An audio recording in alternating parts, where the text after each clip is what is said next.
Bonsoir François Baudonnet, vous êtes en direct de Bruxelles.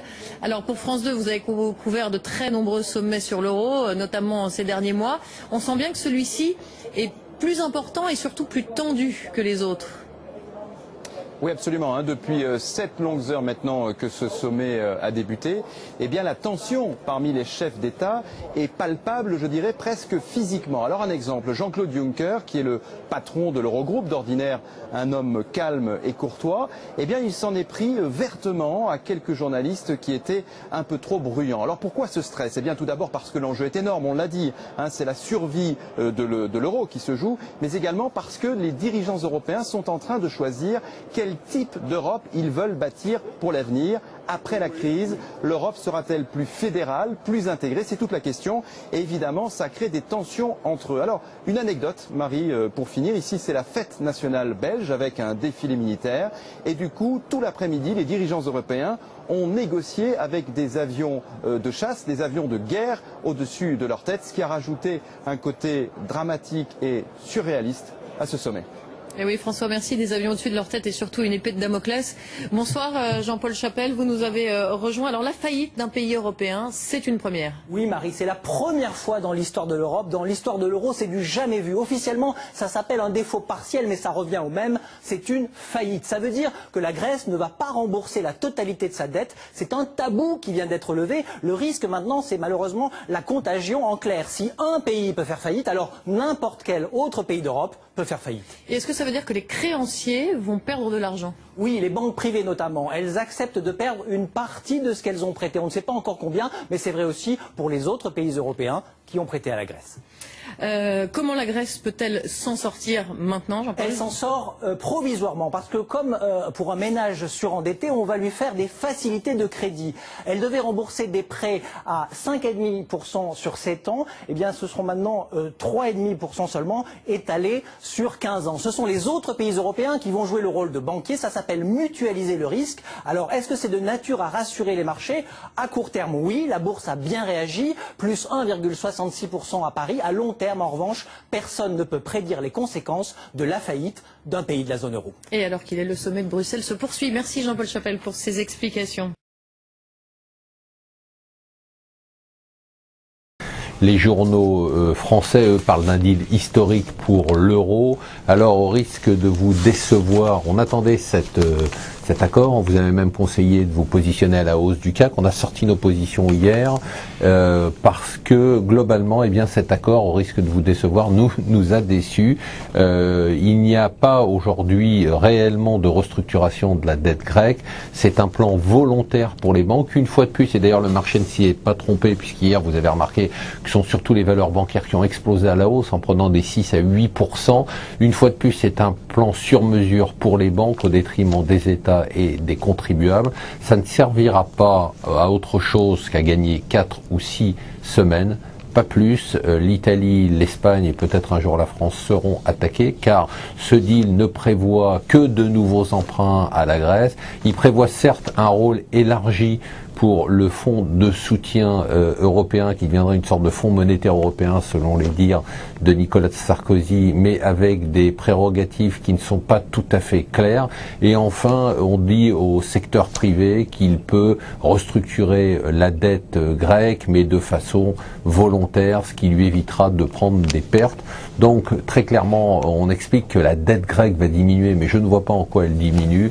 Elle reste à 300 et quelques, voire 50 milliards d'euros. Elle ne pourra pas être remboursée. Alors donc, on est complètement à contre-courant aujourd'hui, probablement, de l'euphorie que vous allez lire et entendre un peu partout, mais je trouve que ce deal est extrêmement décevant. C'est un deal pour sauver la Grèce, mais qui ne sauvera pas les autres marchés. Donc, au mieux, eh bien, on a gagné peut-être un été, ce qui est déjà pas mal.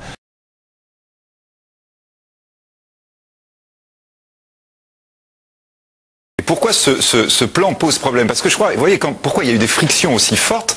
Parce qu'on est dans une phase nouvelle de la crise. On est dans une phase où les grands pays, en particulier l'Allemagne évidemment, mais la France également, vont être maintenant obligés de mettre la main réellement au portefeuille. Et c'est pour ça que tout à l'heure on disait, on va payer. Là, on prêtait de l'argent pour nous rembourser. Exactement. Quand tout à l'heure on disait, voilà, exactement. Quand on disait le fonds, il va falloir le recapitaliser. On a dit tout à l'heure le fonds il emprunte. Oui, mais ça veut dire aussi qu'il va falloir que nous empruntions parce qu'on n'a pas d'argent nous. Donc il va falloir qu'on emprunte simple pour recapitaliser le fonds. C'est-à-dire qu'il va y avoir un vrai impact sur l'économie française, par exemple, ou sur l'économie allemande. Si on est sur une base, par exemple, de 10 milliards, de 15 milliards, de 20 milliards, c'est autant qu'il faut rajouter au déficit. Si vous dites que le déficit français chaque année, il est de 120 milliards, on voit quand même qu'on est dans des sommes, surtout si lorsque, comme vous l'évoquiez tout à l'heure, le fonds doit être équipé pour répondre à d'autres défauts possibles. Lorsqu'on parle du Portugal ou de l'Espagne, ce sont des montants qui sont vraiment très importants. Ça veut dire que le fonds, il va falloir mettre beaucoup d'argent dedans. La capacité à rembourser ses dettes. Le défaut, c'est la même situation que la Grèce, c'est-à-dire qu'ils ont une échéance et ils n'ont pas d'argent qui rentre. Et donc, effectivement, il faut se substituer à eux.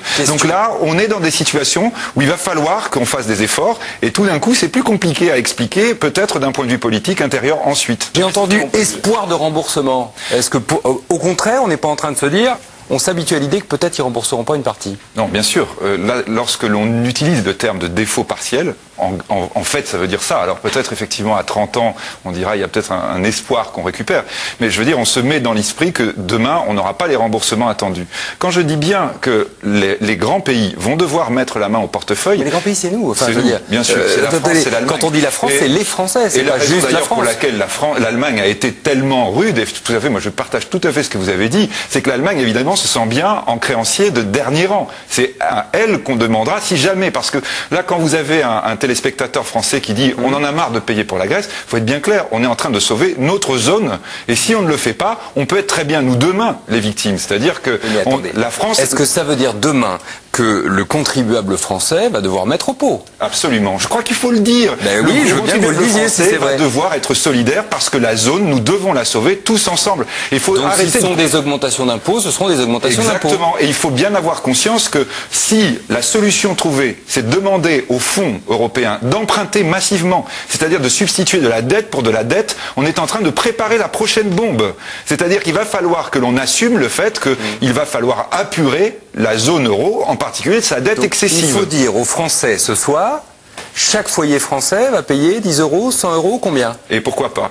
Il faut le dire. Combien est-ce qu'on sait? Non, on le sait pas encore. On va parce qu'on a de la Grèce pour commencer, on a le reste. Et je crois que ça vous choque ce que je suis en train de faire. C'est une question de solidarité. Moi, je crois qu'il faut, une fois pour toutes, arrêter de penser qu'on a des solutions indolores. Depuis le début de cette crise, la France est le pays qui refuse absolument les solutions qui seront douloureuses. On disait, on ne peut pas baisser le salaire des fonctionnaires en France. Et pourquoi on peut le faire en Grèce alors? Pourquoi on peut le faire en Irlande, en Angleterre, en Italie? L'Italie vient de vanter un terrible plan de rigueur et nous, Français, on dit ah oui, mais chez nous, c'est pas possible, ça va être l'ébullition. Il y a un moment donné où il faut dire nous avons besoin d'être solidaires parce que nous choisissons d'aider l'Europe, nous choisissons d'être européens.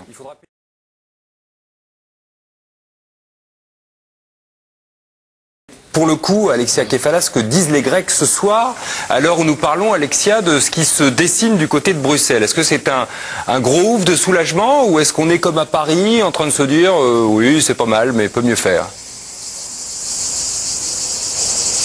Non, en fait, la plupart des Grecs parlent de journée historique aujourd'hui, une journée historique justement par rapport aux dernières années, aux 40 dernières années que vit la Grèce, depuis le retour de la dictature en 74. En fait, concrètement, pour les Grecs, il y a un souffle. Effectivement, le gouvernement, l'État va pouvoir souffler puisqu'on parle de réduire la dette grecque. De l'autre côté, le peuple va souffrir parce qu'il devra subir plus d'austérité. Et à l'heure actuelle, on réalise que l'austérité a complètement tué l'économie grecque, elle l'a complètement paralysée. C'est donc un sentiment assez mitigé. Quand vous dites austérité grecque, rappelez-nous les 3 mesures ou les 3-4 mesures les plus douloureuses que les Grecs ont dû subir là depuis quoi, 1 an et demi? Exactement, 1 an et demi. En fait, il y a eu plusieurs vagues. La première vague avec donc la baisse des salaires, des retraites, augmentation de la TVA. Et la deuxième vague qui a été votée il y a 3 semaines maintenant, avec encore une pluie de nouvelles taxes, notamment la TVA. Je vous donne la restauration qui passe de 13 à 23%, mais plein d'autres taxes, des impôts sur la solidarité, mais aussi un large programme de privatisation à hauteur de 50 milliards d'euros. Et c'est là la garantie de la Grèce. C'est son seul moyen de prouver qu'elle peut payer sa dette de 350 milliards d'euros. Puisque justement, elle peut vendre des terrains, des compagnies, des îles peut-être, on ne sait jamais.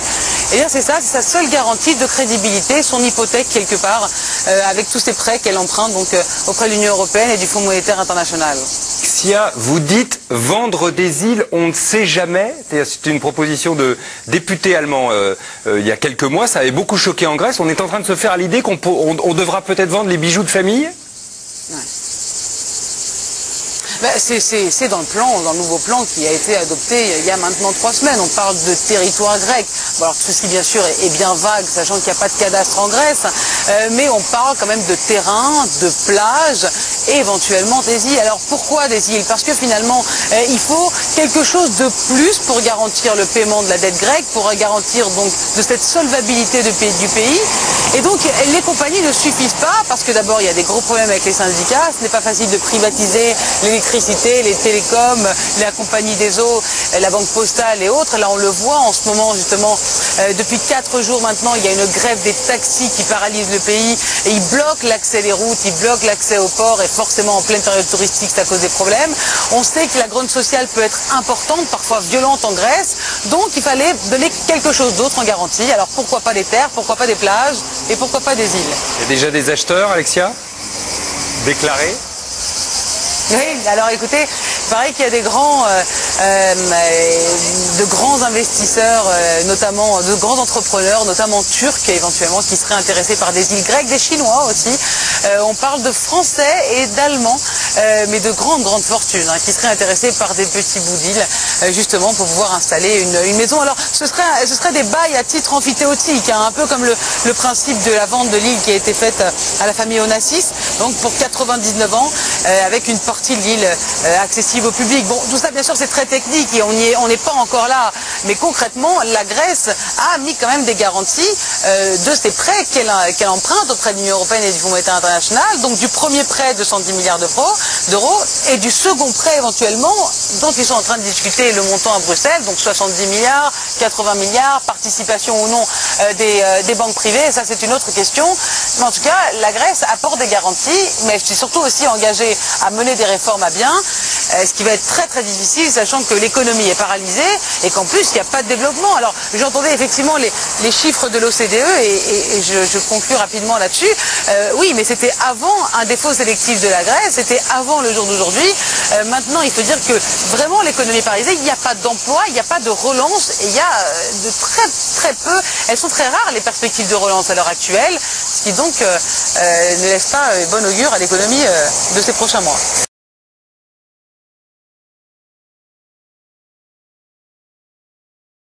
Il y a des gens qui paient des impôts, évidemment. 14%? Il y en a 14%. Ah oui. 14% des Grecs. Mais ça augmente, attention, ça augmente. Ils savent que maintenant, avec la répression qui est établie, voilà, il y a une fraude fiscale effectivement importante. Et c'est très dur de lutter contre. Et on l'a vu dans le reportage. C'est vrai que ce qui est très intéressant, il y a des mouvements qui sont en train de grandir avec des gens qui ne payent plus leurs impôts, qui ne payent plus leurs factures d'électricité, ni leur eau, ni rien. Et c'est plus que de l'indiscipline pour eux. D'abord, c'est parce qu'ils en ont plus. Ils n'ont plus d'argent et surtout, ils n'ont plus rien à perdre. Et c'est là que ça commence à être difficile parce qu'effectivement, le gouvernement a la volonté, se donne les moyens de mener les réformes à bien, mais d'autre côté, le peuple ne suit pas, est asphyxié. Donc certains, bien entendu, profiteront de la situation, mais la plupart sont quand même dans l'impasse économique à l'heure actuelle. Et comme ils n'ont plus rien à perdre, et ben voilà, ils se rebellent. On l'a vu là, c'est de la pure indiscipline. Ils considèrent que l'État n'a pas donné l'exemple, et donc la société se gangrène au bout du compte parce qu'il va être de plus en plus difficile d'appliquer des réformes, et notamment donc la lutte contre la fraude fiscale. L'année dernière, on nous demandait à tous en Grèce de collecter des factures partout, de demander des factures à chacun, justement, ça nous permettrait d'avoir une réduction fiscale et ce serait pour justement aider l'État à mieux contrôler les comptes notamment des entreprises. Mais au bout du compte, un an après, on dit bah, écoutez, ça sert à rien, rangez vos boîtes à chaussures de factures, on passe à autre chose.